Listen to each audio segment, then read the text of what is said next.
तीर्थेशभाजनाथाय सर्वविघ्नविनाशिने विघ्नकर्मविनाशार्थं नमोऽस्तु मम सर्वदा।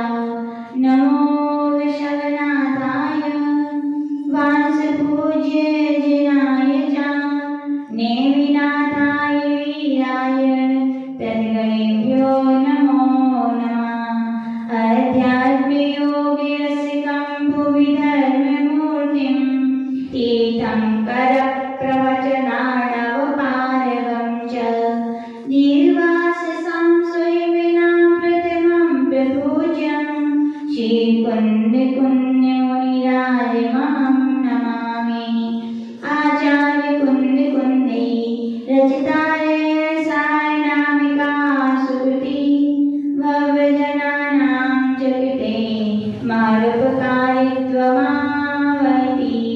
तदुपरि काचित् टीका विदुषामणि केनचित् रचिता नाट्यावलिशरणार्था संस्कृतवाण्यां विसन्दृष्टा।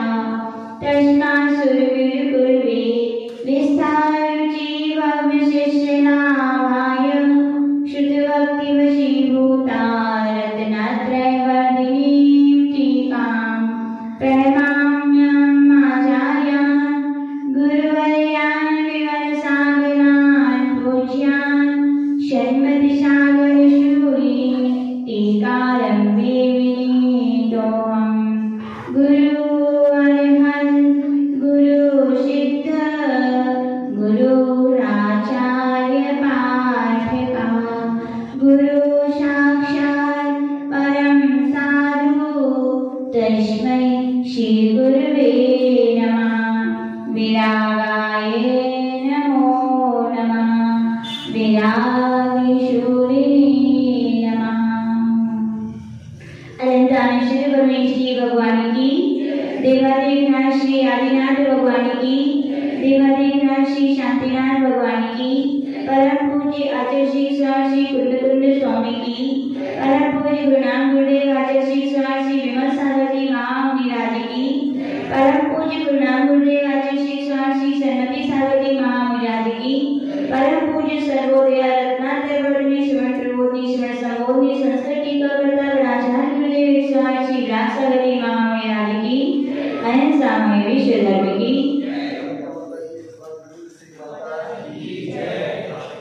यह हम सभी का परम सौभाग्य कि श्री जिनेंद्र देव के मुख से निश्चित उस कल्याणकारी, उस भव भ्रमण को नाश करने वाली उस वाणी का अपन श्रवण कर रहे हैं।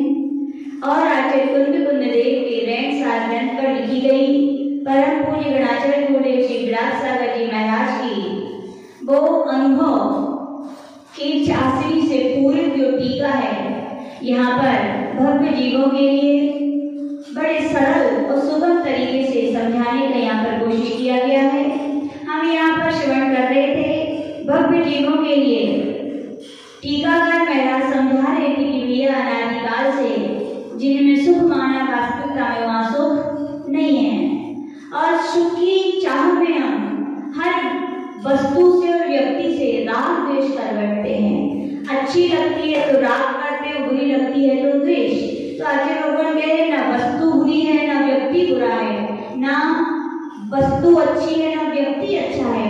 हमारी जब प्रतिकूलता अनुकूलताएं होती है तो हम उनकी में क्या कर लेते, सुख दुख का अनुभव कर लेते हैं।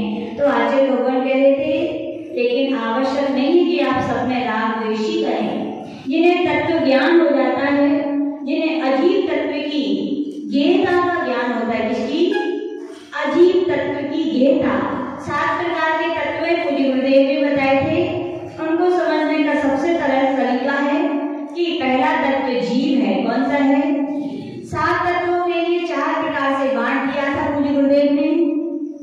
जीव तत्व और संवर तत्व और निर्जरा तत्व, इनके लिए उपादेय तत्व कहा गया। क्या कहा गया? उपादेय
अजीब तत्व के विषय में आचार्य भगवान कह रहे हैं देखो जानो और, यानी ये तत्व है वो क्या है, केवल ये जानने योग्य है, ना ग्रहण करने योग्य है, ना है छोड़ने योग्य है, केवल क्या कर सकते हैं उसको अपन जान सकते हैं। और अंत में मोक्ष है, वो हमारा क्या है, ध्येय है, ध्येय यानी लक्ष्य है।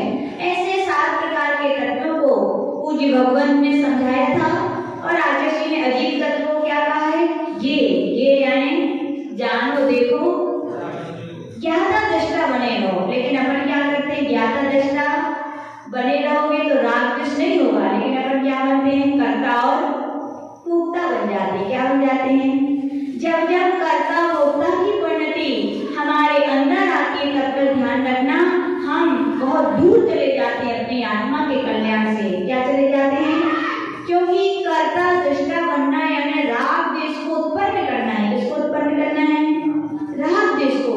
हम मानेंगे कि ये पेंसिल हमने बनाई तो राग होगा कि नहीं होगा, नियम से राग होगा। करता धरता ये पेंसिल मेरी है तो क्या होगा, राग होगा। और पता चलिए अरे किसी से जिससे आपकी बनती नहीं है तो उसने पेंसिल बनाई है तो क्या लिखना है, लेकिन आपसे कहते हैं ये उनकी पेंसिल है, आप तुरंत रख दोगे, हमें नहीं चाहिए उनकी। क्या हो गया, द्वेष। तो आचार्य भगवान कह रहे हैं यद्यपि आप ज्ञाता दृष्टा बने रहते, आपको पेंसिल चाहिए थी, आप उठाते पूछ करके लिख लेते और रख देते, तो ना राग हुआ ना लिखने से काम होना चाहिए। यदि इस प्रकार की परिणति अपने अंदर आ जाए कि हमें अपना काम बनाना है बस, ना किसी से राग करना है ना किसी से द्वेष करना है, ऐसी परिणति कहलाती है सम्यक दृष्टि की परिणति। किसकी कहलाती है, काम सब करता है, ऐसा नहीं कि वो नहीं लिखेगा, लिखेगा लेकिन क्या करेगा, राग द्वेष नहीं करेगा। लिखना है तो लिख लिया और ये रखी आपकी पेंसिल। जैसे बिहार होता है हम लोगों के यहाँ, तो कभी कभी ठंडी में बिहार होता है, कभी कभी व्यवस्थाएं बढ़िया मिल जाती, कभी कभी नहीं मिलती। साधु जीवन है, इसी का नाम तो साधु जीवन है। तो क्या होता है, कभी कभी बिल्कुल हवादार कमरे, एसी भी आपकी फैल, ठंडी का मौसम। अब कई लोग माता जी महाराज जी होते, कई ऐसे बोले देखो तो ऐसी व्यवस्था करी, ऐसी ठंडी मौसम में ऐसो करो, जो करो वो करो, कैसो कमरा है। फिर आचार्य जब ये प्रवचन हो जाते हैं, फिर आचार्य की दिव्य दृष्टि में कीर्ति भैया रातें तो निकालनी है, क्या निकालनी है, और तुम्हारे कहवे से कि जो ऐसो है वैसो है, कोई व्यवस्था बना रहे यार हो क्या, पराई चीज है, उसमें पराया गवर्नमेंट का स्कूल है, आप कुछ नहीं कर सकते। आपको पता है तो क्या है, रातें तो निकालनी, क्या रखो, समता धन लो, क्या धन लो, ना राग करो ना कभी ये तो द्वेष करते हैं, कभी कभी अच्छा भी मिल जाता है। और ये कमरा बढ़िया है, क्या है आदर्श जी, आज का कमरा तो बिल्कुल बढ़िया, फर्श चिकना था, कमरे में बिल्कुल दरवाजे अच्छे दिखे, और भैया लोगों ने पैकिंग भी अच्छी कर दी थी, तो भी आदर्श जी की दिव्य धुनी कीर्ति कि भैया कितनी देर तक तुम्हें रहना है, रात भर ही तो रुकना है, और सो जाओगे आंख बंद हो जाएगी तो क्या अच्छा और क्या, जब तक आंख खुली है तो सब अच्छा है सब, और आंख बंद तो कौन सी आंखें, निद्रा की आंखें बनती है तो भी अच्छा बुरा नहीं दिखता, और ये जिंदगी की सारी आंखें भी तो बंद होनी है दिन सबकी। इसलिए कहा गया भैया ना राग करो ना काम बनाते जाओ, क्या बनाते जाओ, देखो जानो और जाने दो। तो आचार्य भगवान यही कह रहे हैं। तो शिष्य पूछा भगवान यदि हम फिर भी राग द्वेष ना छोड़ेंगे तो क्या होगा, तो कल बताया था कर्माणि बध्नाति, राग द्वेष ही संसार के कारण है। किसके कारण है, संसार को बढ़ाने वाले कौन है, राग द्वेष है। तो आगे कह रहे हैं तानि कर्माणि यदि शुभानि, यदि जीव राग द्वेष करता है, क्या करता है, शुभ रूप करता है, क्या करता है, राग भी 2 प्रकार का है, प्रशस्त राग और एक अप्रशस्त राग। कितने प्रकार का राग है, कौन कौन सा, प्रशस्त और अप्रशस्त। जैसे कहा गया 2 प्रकार की सूर की लालिमा होती है, सूर देखा कभी, उसकी लालिमा होती है कितने प्रकार की, 2 प्रकार की। कब, एक सुबह प्रातः काल सूर घूमता है तब भी आसमान में क्या दिखती है, लाल लाल दिखता है आसमान उगने के पहले, और जब सूर्य अस्त हो जाता है तब भी क्या है, लालिमा दोनों एक ही है कि नहीं, लेकिन दोनों में बहुत बड़ा अंतर है कि नहीं। एक लालिमा निकलती है तो सूर्य बढ़ता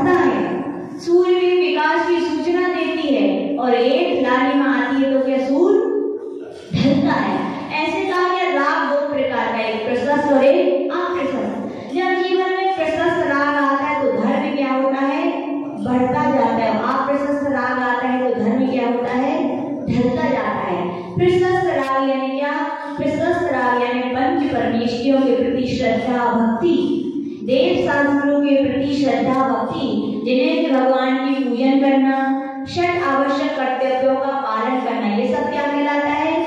प्रशस्त राग है। क्या है ये? और पंचेंद्रियों के घर कुटुंब में मन लगाना क्या है? आप प्रशस्त राग तो दोनों है, लेकिन क्या है? एक आपके मोक्ष मार्ग पर बढ़ाएगा कि नहीं? साधु संतों के पास आके ये लोग बैठते हैं, क्या हुआ? समय बर्बाद हुआ कि अच्छा हुआ? अच्छा हुआ। तो बोले साधु संतों गुरुजनों के प्रति राग होना क्या है? प्रशस्त राग है। एक बार की बात सुना है, आचार्य सुनाते हैं। आचार्य का प्रवचन चल रहा था कि राग नहीं करना चाहिए। राग रत्तो बंधति कम्मम, राग से क्या होता है? कर्मों का बंध होता है।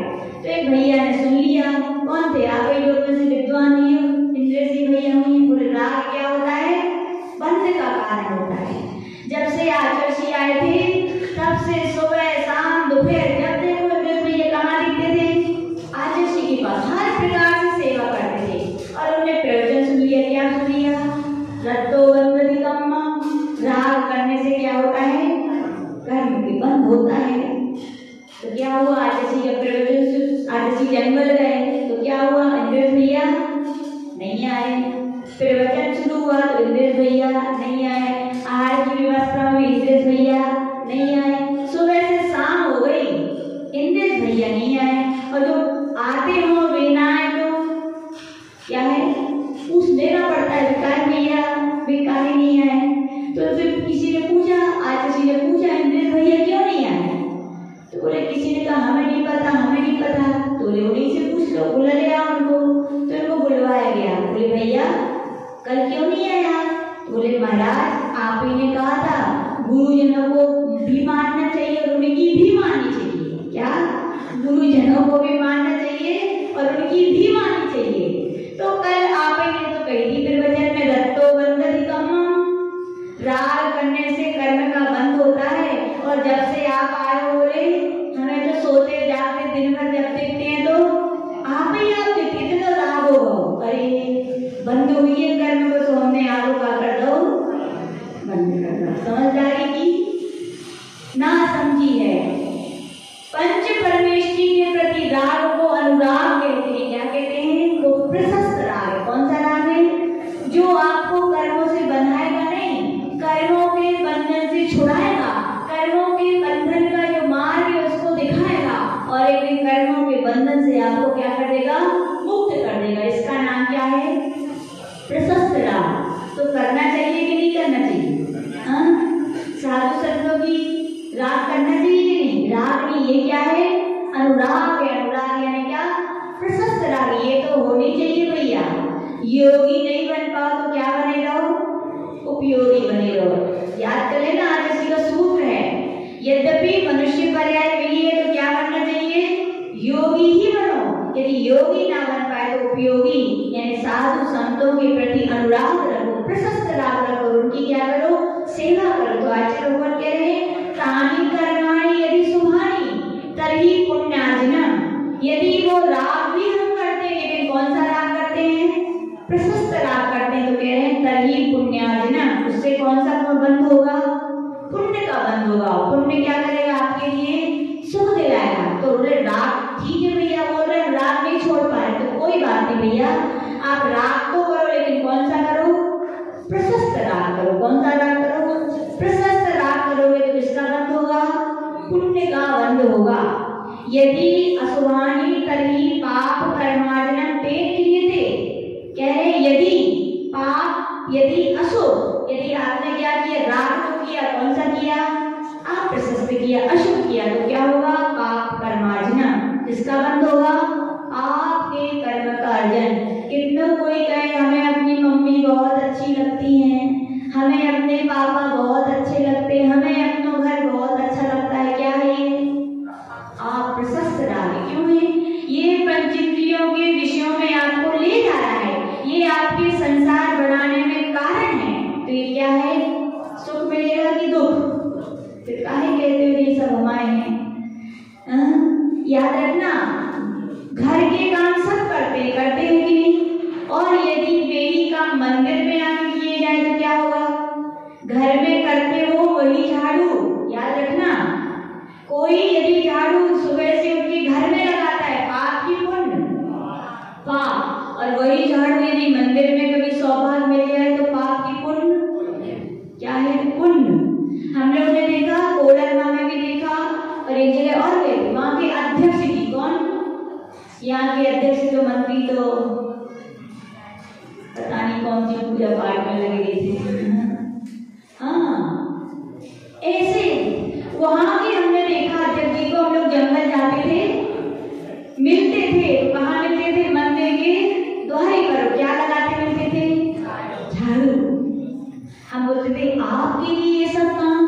बोले माता जी, दुनिया तो घर में लगा के पाप कमाती है, मैं तो मंदिर के द्वारे भक्त सेवक हूँ। बोले सेवा करता हूँ, पाप नहीं, क्या कमा रहा हूँ? पुण्य कमा। ये भी क्या है? पुण्य कमाने का तरीका है। लोग एक जगह की और सुने, आशीष सुनाते जबलपुर के मल्ले भैया की, और हम लोग ने आह्वाना में चतुर्मास के वहां के अध्यक्ष जी की सुनाए। जंगल की व्यवस्था उनके हाथ में थी। एक दिन जंगल की सफाई नहीं हुई। क्या नहीं हुई? सफाई नहीं हुई। क्या हुआ? वे उनको फोन लगा रहे, सफाई नहीं हुई, सफाई नहीं हुई। हो गई क्या सफाई? नहीं हुई। मल्ले भैया ने देखा सब एक दूसरे को क्या कर रहे हैं, तुम करो। उनने तो उठाई गाड़ी और कहाँ चले गए? सीधे जहाँ आज जंगल जाते थे स्थान पर वहां गए और क्या किया? लुंगी पहनी और क्या पूरी सफाई कर दी। वो सफाई करने वाला एक दिन नहीं आया, दूसरे दिन भी नहीं आया, लेकिन सफाई मिली कि नहीं मिली? मिली। तीसरे दिन मिली। 3 दिन के बाद आया और वो आतिशी से बोला, आतिशी आप लोगों को हमारे कारण तकलीफ हुई होगी, महाराज हम बीमार हो गए थे, क्या करें, चाहते तो थे। बाकी बोले मतलब? बोले हम सफाई करके नहीं है, आपको तकलीफ हुई होगी। तो आतिशी बोले सफाई तो वहाँ रोज हुई। पता लगाओ किसने की? तो पता चला वहाँ के मल्ले भैया बोले रोज सफाई करके आए। तो उनसे पूछे भैया ये सब काम आपको? बोले महाराज जब मोड़ा छोटे थे तो इतनी बार नहीं करो कि नहीं करो? काले भैया नहीं करेगा तो करने पड़ेगा। करो कि नहीं करो? वहाँ पाप का बंद राग था तो पाप बनेगा, लेकिन महाराज ये तो सेवा है, इसमें संकोच नहीं, ये तुम्हारा सौभाग्य। बोले क्या है? ये कहलाता है प्रशस्त राग और अप्रशस्त। करते सब काम सब हो, लेकिन अच्छे में कर लिया तो पुण्य का बन। तो ध्यान रखना, कभी ऐसा इसलिए सुनाई जाती है उदाहरण, कभी ऐसा मौका आ जाए तो एक दूसरे को नहीं करना, क्या करना? सौभाग्य समझना और ऐसा सेवा। ऐसे अभाना के भी अध्यक्ष रूपचंद जी, उनको भी जब पता चला सफाई नहीं हुई तो वे भी ऐसी सफाई कर रहा था। उन्हें पता, हमें पता चला तो हमने आचार्य जी का उदाहरण सुनाया। आप आचार्य जी का उदाहरण मल्ले भैया का सुनाते थे और हम सुनाएंगे तो आपका सुनाएंगे। ऐसे अभाना के भी अध्यक्ष जी है रूपचंद जी, चतुर्मास समिति अध्यक्ष थे, कि सफाई करने बुलाया नहीं, क्या खुद कर ली। तो समझ में आया, एक राग का नाम है प्रशस्त, दूसरा अप्रशस्त। एक पुण्य कर्म का बंध कराता है, दूसरा अहम कर्म का बंध कराता है। पुण्य सुखम पापातु दुःखमिति, सीधा है। पुण्य करोगे तो क्या मिलेगा? सुख मिलेगा, और पाप करोगे तो दुख मिलेगा। सुख दुखमय संसारे सा निरंतरम कर्मति। फिर यहाँ पे पहुंच आचार्य भगवान समझा रहे, भैया तुमने अनादिकाल से यद्यपि ठीक है आप प्रशस्त राग छोड़ा, कौन सा राग किया? प्रशस्त राग किया। और किसका बंद किया? पुण्य का बंद किया। और आप प्रशस्त राग किया तो पाप का बंद किया। ये भी संसार की क्या चक्री का नाम है। कभी पुण्योदय आता है तो कभी, लेकिन है क्या? संसार से बाहर तो नहीं निकल पाए ना, संसार में तो रहना पड़ेगा। तो आचार्य भगवान आगे कह रहे हैं, वस्तुतः संसारे यत् सुखम वर्ण्यते, संसार में जो सुख का कहा जाता है तत् परमार्थ दृष्टिया दुःखमेध। ऊंची बात कही यहाँ पे आचार्य भगवान ने, कि जिसको आप संसार के कारण सुख कहते हो, क्या कहते हो? बहुत आपके लिए धन मिल गया, सब सुविधाएं आपके जीवन में, तो आप क्या कहते हो? बड़े सुखी हैं। किसकी दृष्टि से? लेकिन संसार की दृष्टि है ये। परमार्थ की दृष्टि देखो, आत्मा के कल्याण के मोक्ष मार्ग की दृष्टि से देखो तो यह सुख है क्या? सुख नहीं है। क्या है ये? दुख ही है। क्योंकि कल हमने आचार्य का बताया था कि जिस रसगुल्ले खाने में आप सुख मान रहे उसमें दुख था कि नहीं था? था। यानी कि संसार के जितने पदार्थ हमको सुखमय लग रहे ऐसा कौन समझता है? सम्यक दृष्टि समझता है। कौन समझता है? सम्यक दृष्टि समझता है। तो कहा गया वे सुख के पदार्थों के प्राप्त होने पर भी भूलता है क्या? वो खुश होता है क्या? प्रसन्न होता है? तो नहीं होता। क्यों? क्योंकि वो जानता है कि इतने सारे जब हमारे लिए दुख मिल रहा है, यानी कि जिसको सुखाभास कहते हैं, उसको क्या बोलते हैं लोग? सुखाभास। सुख तो नहीं, लेकिन सुख जैसा हमें प्रतीत होता है, उसके बाद हमें क्या मिलता है? नियम से दुख ही मिलता है। तो आचार्य भगवान कह रहे हैं ऐसी परमार्थ दृष्टि से वो दुख ही है। सम्यक दृष्टि का जीवन ऐसे ही होता है। उदाहरण के तौर पर आपको समझा देते इस बात को। टाइम हो गया है, कल से अपन इस बात को लेंगे। बहुत अच्छी बात है क्योंकि समझाने में टाइम ज्यादा लगता है। आगे क्या है? पुण्य पापो भय कर्म विनाशे सत्येव शाश्वत अनुपमम सुखात्मक मोक्ष प्राप्ति होती। यहाँ पे आचार्य भगवान कह रहे हैं जैसे पाप यदि बेड़ी है, क्या है? पाप को बेड़ी है। किसकी बेड़ी है? वो लोहे की बेड़ी है। किसकी बेड़ी है? समय सार में बहुत अच्छा उदाहरण आचार्य ने बताया था पुण्य और पाप का।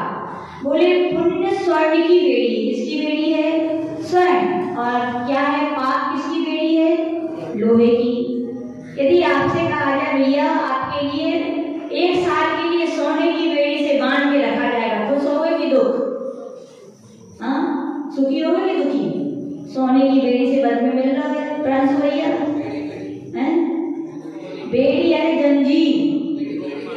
हाँ, तो आचार्य लोगन कह रहे हैं, वो कहे भैया ना हमें सोने से बनने ना लोहे से, क्योंकि बंधन तो बंधन है। सोने से बांध दोगे तो ऐसा कभी नहीं कि हम सुखी हो जाए। तो कहा गया जैसे स्वर्ण की बेड़ी हो चाहे लोहे की बेड़ी, बांधने का काम करती है। ऐसे आचार्य लोग यह समझाने की कोशिश कर रहे हैं, चाहे पुण्य कर्म हो चाहे पाप कर्म हो, उससे आपको संसार में ही रहना पड़ेगा। संसार से मुक्त आप नहीं हो पाओगे। संसार से यदि मुक्त होना है तो इसको छोड़ना पड़ेगा। जैसे आपने पाप को छोड़ा है वैसे ही पुण्य को छोड़ना नहीं पड़ता। पुण्य छूट जाएगा, लेकिन कब छूटेगा? जब आत्मा के शुद्धोपयोग में डूबेंगे। जब आत्मा के शुद्धोपयोग में ध्यान में जब जीव डूबते हैं तो कहा जाता है पुण्य भी खत्म और पाप भी खत्म। जब पुण्य पाप दोनों समाप्त हो जाते हैं तब व्यक्ति के लिए किसकी प्राप्ति होती है? मोक्ष की प्राप्ति होती है। तो आचार्य भगवान यही कह रहे कि भैया पुण्य के उदय में भी ज्यादा हर्षित होने की आवश्यकता आपको नहीं है। पुण्य भी बेड़ी की तरह, वो भी आपको संसार में बांधने वाला है। यदि आपको संसार से मुक्त होना है तो क्या करना पड़ेगा? उसको भी आपको छोड़ना पड़ेगा। यानी कहने का तात्पर्य 3 प्रकार का उपयोग है। एक का नाम है अशुभोपयोग, दूसरे का नाम है शुभोपयोग और तीसरे का नाम है शुद्धोपयोग। क्या है तीसरे का नाम? यदि आपके लिए आत्मा के अनंत सुख चाहिए, क्या चाहिए? थोड़ा सुख चाहिए, तो आचार्य भगवान कह रहे अशुभ को छोड़ दो। किसको छोड़ दो? तो आपके लिए सुख में लग जाओ। सुख में लगोगे तो संसार का सुख आपके लिए मिल जाएगा। लेकिन आप संसार के सुख से भी ऊंचा जो मोक्ष सुख है, यदि आप उसके लिए चाहते तो क्या करना पड़ेगा आपको? जैसे आपने पाप को छोड़ा है उसी प्रकार से आपको पुण्य भी क्या है? यद्यपि पुण्य छोड़ना नहीं पड़ता, छूट जाता है। क्या होता है पुण्य? जैसे सीढ़ी चढ़ते हो, 2 पैर है, एक सीढ़ी आप पर आपने एक पैर बढ़ाया तो ऑटोमेटिक पीछे का पैर क्या होता है? सीढ़ी को छोड़ देता है। छुड़वाते हो क्या? ऐसे कहा गया सोपयोग यद्यपि छोड़ा नहीं जाता, लेकिन जब शुद्धोपयोग के ध्यान में जीव पहुंच जाता है तो क्या होता है? सुख भी छूट जाता है। तो आचार्य भगवान यही कह रहे हैं कि यदि आपको शाश्वत सुख की प्राप्ति चाहिए तो क्या करो? अशुभ की तरह सुख को आपको भी छोड़ना पड़ेगा। या वो जब छूटेगा तभी आपके लिए उस क्या होगी? मोक्ष सुख की प्राप्ति हो पाएगी। इसी बात के लिए आचार्य भगवान आगे कह रहे हैं अतएव परमनंदी पंचमेष्टिका ग्रंथे वस्तु स्थिति निरूपता। आचार्य परमनंदी महाराज के द्वारा लिखा गया आचार्य परमनंदी पंचमेष्टिका ग्रंथ है, उसके विषय में यहाँ पर बहुत सुंदर बात कही गई। इसको भी पढ़ कर लेंगे तो अपन यही समझने की कोशिश करें कि जिस प्रकार से अशुभ से अपन छूटते हैं वैसे श्रद्धान करना चाहिए। यदि आत्मा के सुख यदि अपन को चाहिए है तो संसार का सुख भी अपन को छोड़ना पड़ेगा कि नहीं पड़ेगा। जैसे दीक्षा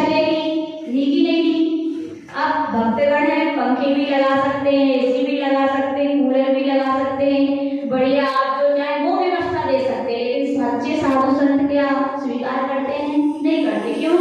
वो कहते भैया ये भी सुख तो घर में था, यदि यही सब चाहिए होता तो घर क्यों छोड़ के आते, घर का सुख क्यों? अब हमें ये सुख नहीं चाहिए। कौन सा सुख चाहिए हमें?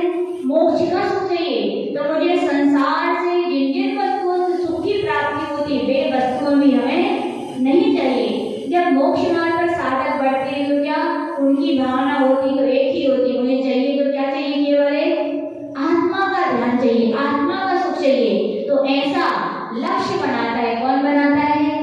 सम्यक दृष्टि यदि आप हो तो ध्यान रखना, सम्यक दृष्टि से पूछा जाए क्या चाहिए आपके लिए तो क्या कहेगा वो? क्या चाहिए? आत्मा का सुख। किसका सुख चाहिए? और यदि आपने कह दिया घर को सुख, सम्यक दृष्टि की मिथ्या दृष्टि? मिथ्या दृष्टि। क्यों? क्योंकि सम्यक दृष्टि यानी अप्रुचि सम्मतम, जिसे अपने आत्मा के कल्याण के प्रति रुचि है, अपने आत्मा के कल्याण के हित के प्रति लगाव है, जिसको अपने आत्मा का कल्याण चाहिए तो कौन सा सुख मांगेगा? आत्मा का सुख मांगेगा। तो आज लोगों ने कह रहे सम्यक दृष्टि का लक्ष्य है आत्मा का सुख चाहिए। तो जिस प्रकार से अशुभ को छोड़ता है उस प्रकार से सुख को भी छोड़ता है, और सुख के कारण जो पुण्य की प्राप्ति होती है, जो वस्तुओं की प्राप्ति होती है, उसका भी वे क्या करते हैं? त्याग करते हैं, उनका उपयोग नहीं करते। इसी भावना के साथ देवड़ी पर पूज्य आचार्य गुरुदेव श्री विराट सागर जी महामुनि आज की